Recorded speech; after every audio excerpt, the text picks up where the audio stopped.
এই একটা খাবার যে শীতকাল ছাড়া মানুষ খাইতে পারে না। আর এখন তো ৩০০ গেলে ১২ মাসই জুটে যায় মনে হয় এই খাবারগুলো। আসসালামু আলাইকুম, কেমন আছেন সবাই? আশা করি সবাই খুব ভালো আছে। তো আমার বাবু সোনা তো বেজায় আনন্দ দেখা দিতেছে, কেন জানেন? বাইরে এত পরিমাণে কুয়াশা, আর আমি তো এখন বাইরে নিয়ে যাই না। আর কি যাবো বলেন, এত বাতাস, বাচ্চা কাচ্চা নিয়ে গেলে এই সময়টা নিউমোনিয়ার অনেক ভয় থাকে। তার উপরে এর নিম্ন চাপ দিচ্ছে, ঘরেই পা রাখা যাচ্ছে না, আবার বাইরে।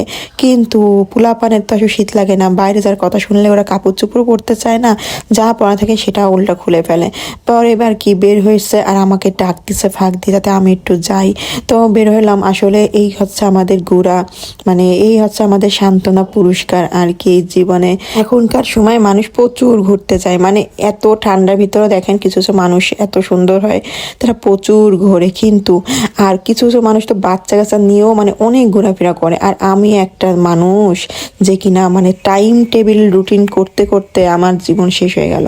এই টাইমে আমাকে এটা করতে হবে, ওই টাইমে বাবুকে নিয়ে ওটা করতে হবে। তখন ভাবি, ইস, যদি আমি বাইরে ঘুরতে যাই তো আমার বাবু তো এইসব মিস করবে, দূর, তখন তা উল্টা আমারই প্যারা হবে। এইসব ভেবে না আমি যেন কেমন হয়ে গেছে, আমার আর কোথাও যেতে ইচ্ছা হয় না, প্ল্যানিং করতেও ইচ্ছা হয় না। মনে হয় ছেলেটা বড় হোক, আর ভাবি ছেলে যখন বড় হয়ে যাবে তখন কেউ আমার কথা শুনবে?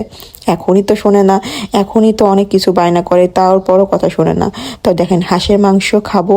আর এটা রান্না করা ছিল কিন্তু আমাদের 1 জানুয়ারি। আমি বলছিলাম যে ভিডিওটা নেক্সটে দিব, পরে কালকে দেওয়া হয়নি, কারণ কালকে আমার বাসায় প্রচুর একটু প্যারা ছিল, তো এই কারণে আমি আর ভিডিও বানাতে পারি নাই।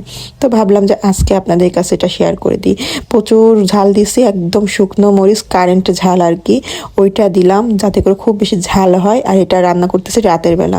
জানি আবু বল দিছে রাতের বেলা হাঁসের মাংস খাবে, তো হাঁসের মাংস। আর আমরা তো দুপুরে যে বিরিয়ানি রান্না করছিলাম, তো সে তো আর খাবে না। তো এটা খুব সুন্দরভাবে পরিষ্কার পরিচ্ছন্ন করা হয়ে গেছে, এখন এটা দিয়ে দেবো। আমার ভীষণ প্রিয় হাঁসের মাংস, আমি পাইলে পুরাটা খাইতে পারি, বিশ্বাস করেন। আমি টুকটুক করে বসে বসে পুরো হাঁস আমি শেষ করে দিতে পারি। ভেবেন না আমি খুব বেশি পেটুকা, ভাবতেও পারেন, কারণ মোটাদের সবাই একটু পেটুকে বেশি ভাবে আসলে। তো আমি কিন্তু এই হাঁসের মাংস রান্নার পরে খাচ্ছিলাম, আমি বলতেছিলাম কে খাবে না খাবে, আমার এতে মাথা ব্যথা নেই, কারণ আমি এটা পুরোটা বাটি ধরে খেয়ে নিতে পারি। তো এটা শুনে সবাই চলে আসছে। আসলে আমি এমনই, ছোটবেলাও যখন মা হাঁস রান্না করতো, মায়ের বাসায় যখন থাকতাম, তো আমি কষানোর থেকে শুরু করে রান্না অবধি খেতাম। আমার চিবাইতে খুব ভাল লাগে, হাড়ের থেকে মশলাগুলো আসে না, হাঁসের একটা অন্যরকম একটা ঘ্রাণ আসে, তো ওইটা আমার ভীষণ মজা লাগে। তো অনেক দিন পর আমি বাসাতেই পরপর 2বার রান্না করলাম। আসলে আমি যেটা খাই না সেটা তো বাসাতে রান্না হয় না, যাই না বইটা কিনেও না। তো যেহেতু আমি হাঁস খাচ্ছি, তো সে নিয়ে চলে আসছে আবার। তো এটা ভাবলাম যে এবার খাওয়া দাওয়া যেহেতু করবো, ভালোভাবেই করি, ঝাল ঝাল দিয়ে করি। কিন্তু এত ঝাল হয়েছে রে বাবা, রে বাবা, কি বলবো। এক তো বাটা মরিচ, তারপর আমি আবার দিয়েছিলাম গুঁড়ো মরিচ, দুইটাই। তো এত পরিমাণ ঝাল হয়েছে, কিন্তু ঝাল ফেল, কিন্তু মজা কিন্তু সেই লেভেলে হয়েছে।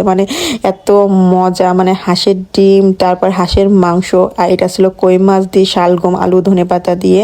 তো সব রান্না, আর পাশে ছিল শিং মাছের ঝোল আমার বাবুর জন্য আর কি।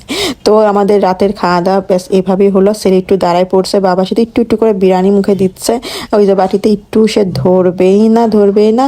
তো কেমন লাগলো আমার হাঁস পাকানো অবশ্যই তোমরা বলে, সবাই ভালো থেকো, আল্লাহ হাফেজ।